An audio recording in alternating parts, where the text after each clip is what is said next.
살라무 알레이쿰 와라흐마툴라히 와바라카투. 네, 저번 시간에 이어서 이번 시간에도 자카에 관해서 알아보도록 하겠습니다.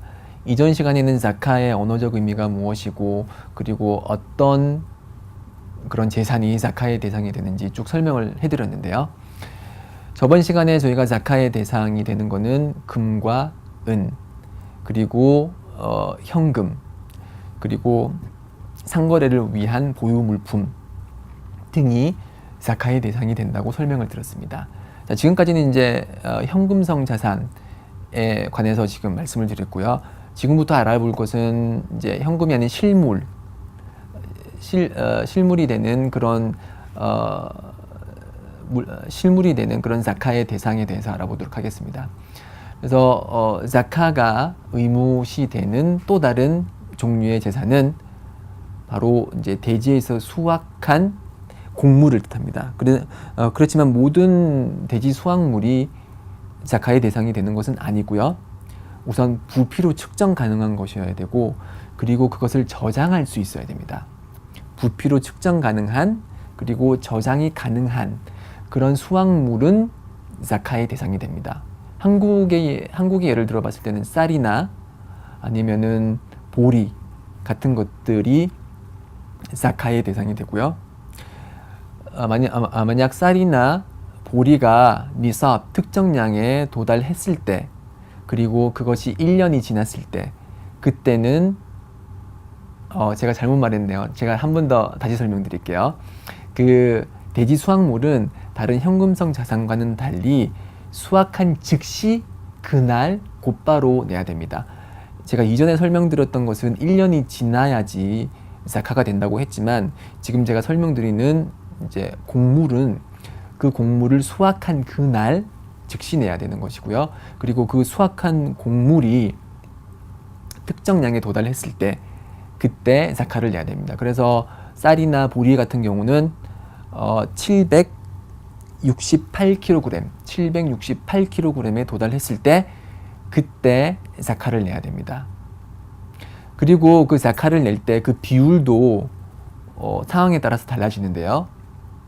그래서 곡물을 이제 수확하기 위해서 이제 관계를 통해서 인위적으로 물을 댔다. 그럴 경우에는 수확물의 5%만을 내고요. 그렇지 않고 이제 하늘에서 떨어지는 비만을 의존을 해서 그런 관계 시설을 만들기 위한 노력을 하지 않았을 경우는 10%를 냅니다. 그래서 예를 들어서 쌀을 10가마니를 수확한 사람이 있다고 해봐요. 10가마니를 수확한 사람, 한 가마니가 몇 킬로죠? 보통 8kg 정도 해요. 그래서 80kg, 제가 잘못 말씀드렸습니다. 한 가마니가 한 80kg 정도 하는데 10가마니면은 800kg죠, 그렇죠?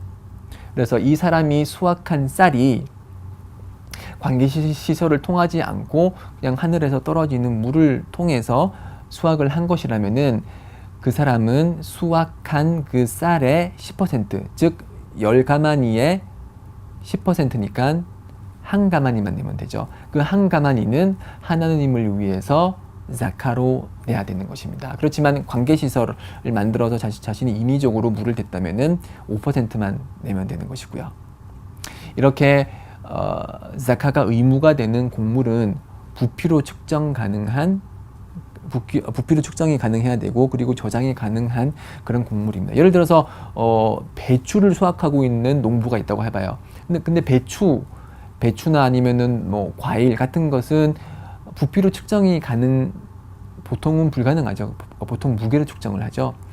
그리고 그런 것들은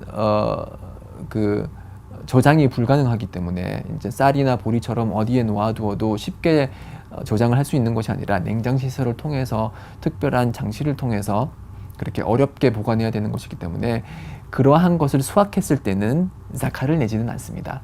다만 그러한 채소나 과일을 수확을 해서 돈을 벌었는데 그 돈이 1년 동안 쓰이지 않고 특정 니삽, 예를 들어서 아까 설명드렸듯이 510만 원을 초과했을 때, 그럴 때는 10%를 내야 되지만은 그 수확한 그 물건에 대해서 자카는 내지는 않는다는 것이죠. 반대로 곡물 같은 경우는 쌀을 수확했으면은 쌀을 10가마니를 수확했으면은 한 가마니를 자카로 내야 되고, 보리를 10가마니를 수확을 했으면은 보리를 한 가마니를 자카로 내야 된다는 것입니다. 또 다른 자카의 대상이 되는 것은 이제 5번째, 가축들입니다. 가축은 3가지 종류가 자카의 대상이 되는데요. 소와 낙타와 양입니다. 낙타 같은 경우는 저희 한국에 없기 때문에 취급하지 않겠고요. 양도 상당히 드물죠. 그래서 예를 들어서 양은 이제 40마리의 양이 있으면 한 마리를 내는 식으로 그렇게 자카를 계산을 하고요. 소는 저희들이 이제 한우라고 해서 아주 시장 가치가 높은 그런 동물을 사육을 하는 경우가 많은데요. 그 소 같은 경우는 30마리를 가지고 있으면은 그 30마리를 가지고 있으면은 1년산 송아지를 한 마리를 내야 되고요. 40마리를 가지고 있으면은 2년산 송아지를 자카로 내야 됩니다. 그런 식으로 쭉쭉쭉 계산을 해 나가는 것입니다. 그래서 70마리의 소를 키우고 있다, 70마리의 한우를 가지고 있다 그러면은 1년산 송아리 한 마리, 2년산 송아지 한 마리 이렇게 되고, 80마리의 한우를 가지고 있다 그러면 어떻게 해야 되죠? 2년산 송아지 2마리를 내면 되겠죠.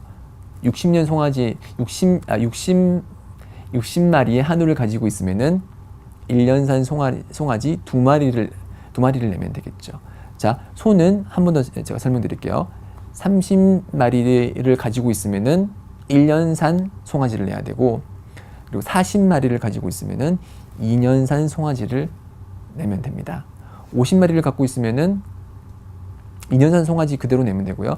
60마리를 가지고 있으면은 30이 2개 모인 거기 때문에 1년 된 송아지 2마리를 내면 되겠습니다. 이런 식으로 자카를 계산을 합니다. 그렇지만 이 가축 같은 경우는 그 준비된 사료를 통해서 먹이는 경우에는 자카를 내지 않습니다. 왜냐하면은 준비된 사료가 많은 비용을 초래하기 때문에 그러한 경우에는 자카를 내지 않고요.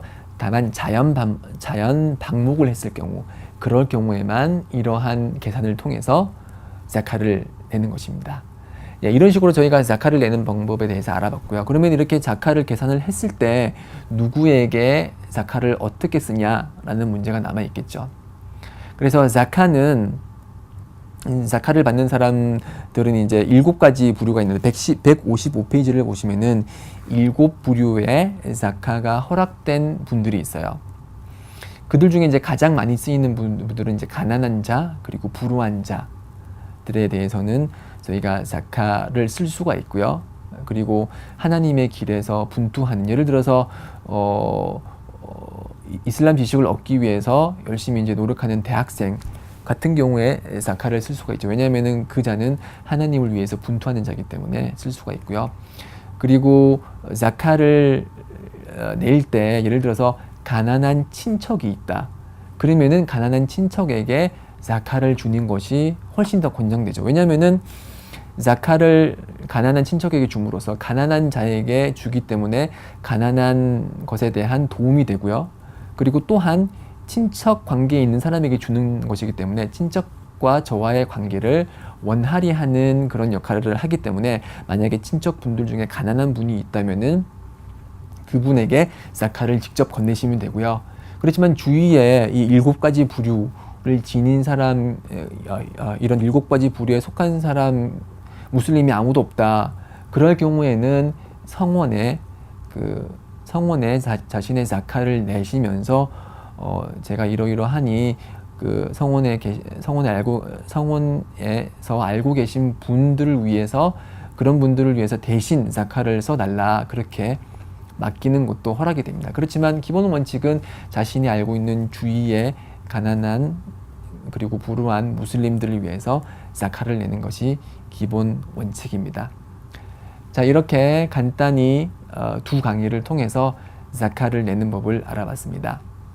자, 요약하자면은 자카의 대상이 되는 것은 대표적으로 금과 은이 있는데, 금은 59g, 그리고 금은 85g, 죄송합니다. 금은 85g, 은은 595g을 내고, 그리고 현금은 금 85g에 해당되는 시장 가치를 초과한 그런 재산의 2.5%, 금이나 은이나 그런 현금은 2.5%를 내고, 그리고 곡물 같은 경우는 이제 관계시설을 통해서 수확한 경우는 5%를 수확한 그날 내고, 그렇지 않고 하늘에서 떨어지는 비에 의존해서 그렇게 수확을 했을 경우는 10%를 수확한 날이야 낸다. 그리고 소는 30마리일 경우에 1년산 송아지를 내고 40마리일 경우에는 2년산 송아지를 내는 식으로 이렇게 계속해서 자카를 계산하면 되겠습니다. 자, 여기까지가 저희가 알아본 자카에 관한 여러 가지 지식들이고요.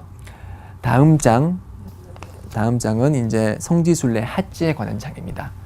네, 하지에 대해서 다음 강의에 깊이 알아보도록 할 거고요. 계속 청취해 주시길 바랍니다. 네, 그럼 다음 강의에 또 뵙겠습니다. 살라무 알레이쿰 와 라흐마투ல்லா히 와 바라카투.